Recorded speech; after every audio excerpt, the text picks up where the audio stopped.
बोलो शंकर भगवान की जय। महर्षि वेद व्यास जी द्वारा रचित शिव महापुराण। ब्रह्मा विष्णु को उपदेश। विष्णु जी की स्तुति से भगवान शिव प्रसन्न हो गए। उन्होंने मुझे और विष्णु जी को वेदों का उपदेश दिया। विष्णु जी ने शिव जी से पूछा, है प्रभु, आप किस प्रकार प्रसन्न होते हैं? शिव जी ने बताया, मैं तुमसे अति प्रसन्न हूँ। तुम किसी बात की चिंता ना करो। मेरा लिंग सदैव पूज्य है। इसी पूजा से तुम्हारा भी दुख दूर हुआ है।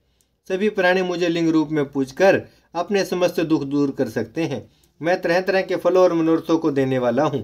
तुम मेरी पार्थिव मूर्ति बनाकर पूजा करो। तुम्हारे अंग से मेरा जो अंग पैदा होगा वह रुद्र कहलाएगा। हे ब्रह्मा, तुम सृष्टि के कर्ता बनो। विष्णु सृष्टि के पालक बने।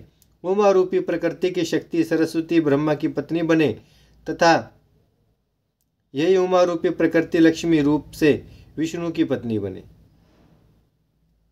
यही पराशक्ति कभी काली के नाम से मेरे अंश से प्रकट होगी और कार्य सिद्धि के लिए ज्योति से प्रकट होगी। आप दोनों की पत्नियां परम मंगलमयी कहलाएंगी। ब्रह्मा, विष्णु और रुद्र की आयु। शिव जी बोले, हे विष्णु, तुम सदैव तीनों लोकों में पूज्य और मान्य रहोगे। ब्रह्मा द्वारा रची गई सृष्टि के लोगों के दुख दर्द को तुम ही दूर करोगे। अनेकों अवतार ग्रहण करके तुम जीवों का उद्धार करोगे। हे नारद, इतना कहकर विष्णु को मेरा हाथ पकड़ाकर शिव जी ने कहा कि तुम सदैव इसके दुख में सहायता करना। तुम सबके अध्यक्ष और मुक्ति के दायक हो। हे हरि, यदि तुम पर कोई संकट आ पड़े तो तुम मुझ रुद्र का भजन करना। जो मेरे आश्रय में आ जाता है उसके सभी दुख दूर हो जाते हैं। अब तुम तीनों देवों की आयु सुनो। 30 दिन का 1 मास, 12 मास का 1 वर्ष, 100 वर्ष का ब्रह्मा का 1 दिन। इस प्रकार वर्ष प्रमाण से ब्रह्मा की आयु 100 वर्ष है।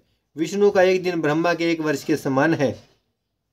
उनकी आयु इसी प्रमाण से 100 वर्ष तक है। विष्णु का 1 वर्ष रुद्र के 1 दिन के बराबर तथा इसी से तुमसे वे भी 100 वर्ष की आयु वाले हैं। शिव का उत्थान तो आश्रय है। फिर शिव जी अपना वरद हाथ विष्णु के मस्तक पर रखकर अंतर ध्यान हो गए। तभी से इस लोक में लिंग की पूजा का प्रचलन प्रारंभ हुआ। शिव पूजन। ब्रह्मा जी नारद जी से बोले, तुम्हें लिंग पूजन की संक्षिप्त विधि बताता हूँ, ध्यानपूर्वक सुनो, क्योंकि विस्तार से बताने पर तो यह सैकड़ों वर्षों में भी पूरी नहीं हो सकती। शिव जी की पूजा भक्ति के साथ करनी चाहिए।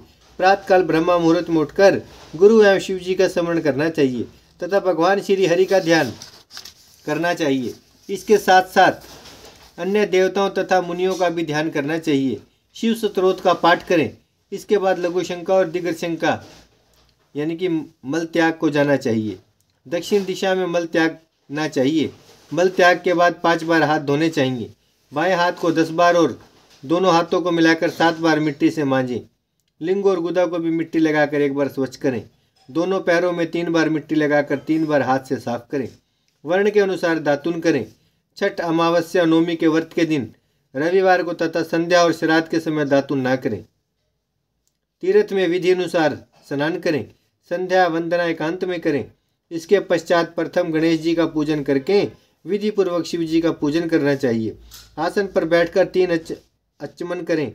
शिव जी की स्थापना आह्वान कर प्राणायाम करें। फिर ध्यान करें। प्रणव से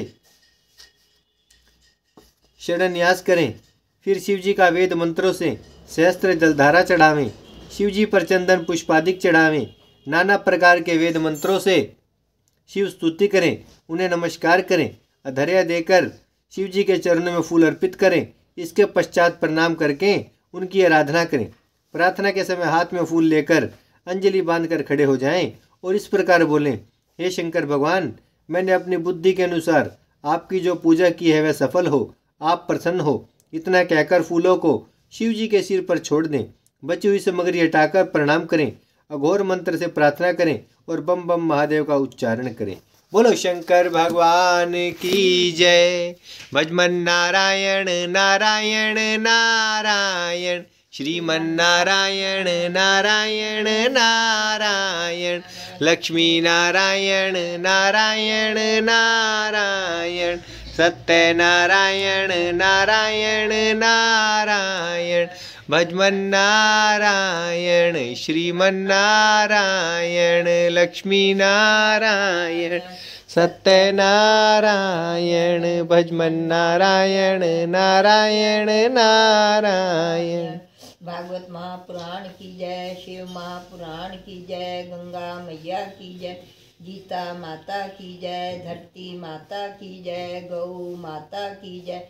हर हर महादेव, हर हर महादेव, हर हर महादेव। परम पिता शिव परमात्मा